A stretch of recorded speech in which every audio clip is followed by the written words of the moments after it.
let us move to one of the most intriguing games of the week. We go to Los Angeles. The Nebraska Cornhuskers headed to USC. The last time we saw Nebraska, they were shockingly losing to UCLA at home. The last time we saw USC, they were getting stuffed by Washington on the goal line. Something has to give. Nebraska has brought in Dana Holgers as an offensive consultant. USC has changed quarterbacks. Jaden Mayaba will take over from Merlin Moss. Ari, what the hell is going to happen? I don't know why USC is laying 9 points against anybody at this point. Especially not teams that are Minnesota-y. Right? Like, I know that they're at home, and I guess maybe there's a chance that there's like a resurgence of amazing quarterback play that unlocks USC's defense, but I have enough respect for Lincoln Riley at the quarterback position to think that if that is on the table, that he would have recognized it either before the year or earlier in the year once it wasn't all lost. I think Nebraska is going to play a tough game. I'm not 100% out on their ability, obviously, to make a bowl game. I think that these are still bigger games for Nebraska than they are for USC, right? Like USC is already kind of wallowing in no man's land of this is a wasted season, while Nebraska's still playing for something. It might sound trite to you, but they care. They don't want to miss a bowl game right now. Can you imagine? Give me Nebraska plus 8.5. All right. Here we go. We're finally disagreeing here. You're laying 8.5 points. Work. I think the QB change is gonna change things up. They've got no film on this guy. Now, perhaps in coming weeks, when there is film on him, it's a little bit different. The offense is going to look different with Mayava running it, with Moss running it.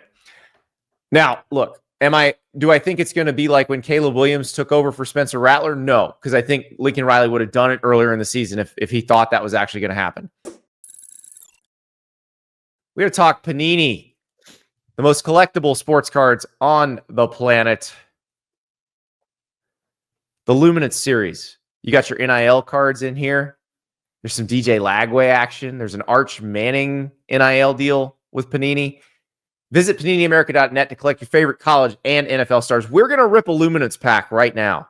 We're going to take a look and see what we get. So you got to break the pack last time. It's my turn this time. Oh, a great Oklahoma Sooner, Mark Andrews, is our first one. Chris Jones, a Mississippi State Bulldog. Jerry Jeudy, Alabama Crimson Tide. We got an unforgettable Jamar Chase, and he is pretty unforgettable. We have a numbered Joey Bosa right here. But it's going to be different. USC is not that far off. They've lost a bunch of one-possession games. Something needs to go right for them. I think it goes right today. USC covers against Nebraska, but still has to win one more to get bowl eligible. And we'll see if they can do that against UCLA or Notre Dame. I'm looking at this right now. Nebraska has 4 losses this year, and they got boat raced by Indiana, right, on the road. And Indiana, I think, is a legitimate top 6 team right now.